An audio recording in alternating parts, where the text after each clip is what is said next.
What's up guys, Apple has just held their amazing keynote, the October media event, where they announced exciting new products and software. So anyways, without further ado, let's take a look at all of these after the intro.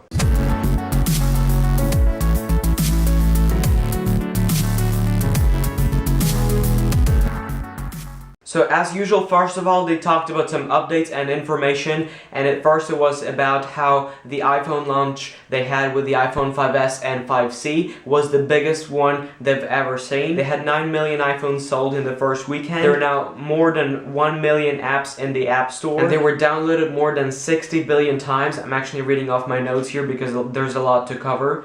Then there is the iTunes radio that they've talked about, especially that there is more than 20 million listeners now. Then they talked about Mac, especially the X Mavericks, which is available right now on the Mac App Store. So if you have a Mac, definitely go right now and update. There's a lot of new features such as Finder tabs, a new Safari. So definitely upgrade. Apple updates are never worse than older versions. It's free, which is surprising and very exciting as well. They also updated the MacBook Pro with Retina display, but anyway, it's too much to cover, so I'm gonna include the link in the description with all the full specs, which are new. Then there's the new Mac Pro, which Apple is launching in December, or releasing it at $3,000 for the quad-core model and $4,000 for the 8-core model. So definitely, it's a stupid powerful machine.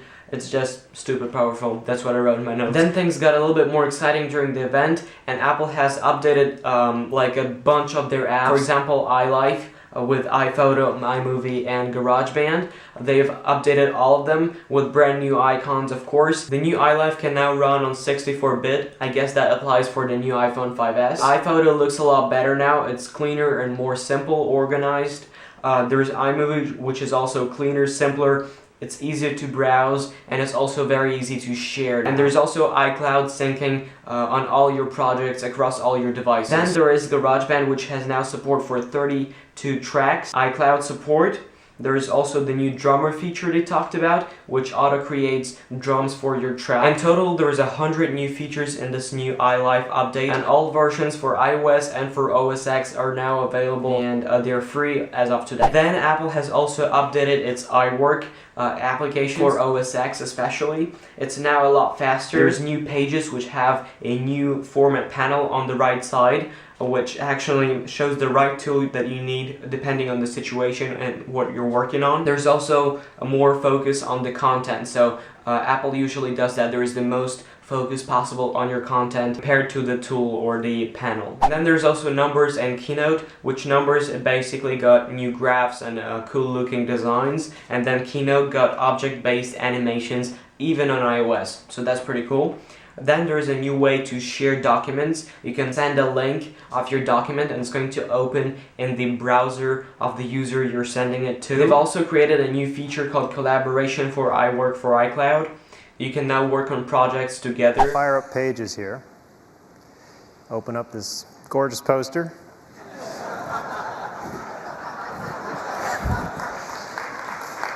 We're just getting started.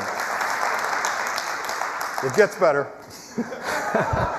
Select some text, choose a style. Really easy to make my document look just the way I want.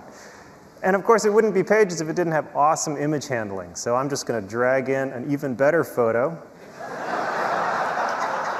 He also said something really funny about the iWork update. You can collaborate with a friend who's stuck on a PC. Apple's keynotes are always fun to watch. Anyways, all those iLife and iWork applications updates are available as of today for free. Anyway, so now we can finally move on to the iPads. They've talked about the iPad before actually announcing new products. They said that it's one of the best products in history. They said that the iPad is used over 4 times more than any other tablet on the market, and this is what they really care about. It also has the #1 customer satisfaction since the very beginning of the iPad. Anyway, now let's get to the stars of the show. There's the iPad Air, a newly announced iPad by Apple, the 5th generation of the iPad.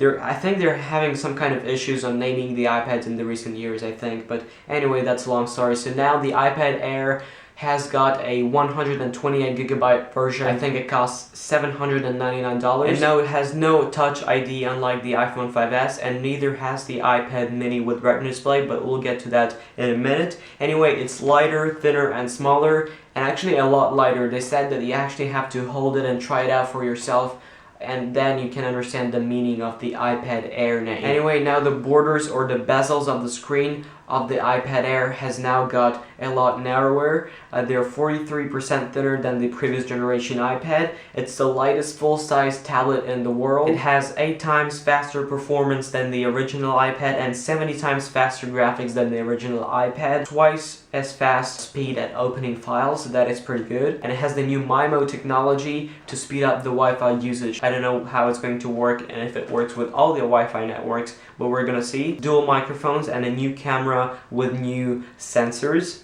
And it also has the A7 chip. It's available in 2 colors, the silver and white and the space gray and black. It replaces the full-size iPad 4 starting at $499, and they're keeping the iPad 2 at $399 as they said, because there's a lot of users interested in buying a full-size iPad for only $399, so they're keeping the iPad 2. They are releasing all that on November 1st in a lot of countries, as they said. Then there is the iPad mini with Retina display. So finally we are seeing a Retina display. It's in fact the same resolution as the full-sized iPad Air. The iPad mini with Retina display can perform CPU tasks 4 times faster and graphics tasks 8 times faster than the iPad mini, 2 times faster with the MIMO technology when using Wi-Fi. Then we also have the new FaceTime HD and iSight cameras, which I think they've just updated the sensor. It also has the expanded LTE support, just as the iPad Air, by the way, so it supports LTE in more countries than it did with the previous generation. And it comes at $399, the same as the iPad 2 now. And the iPad mini is now only available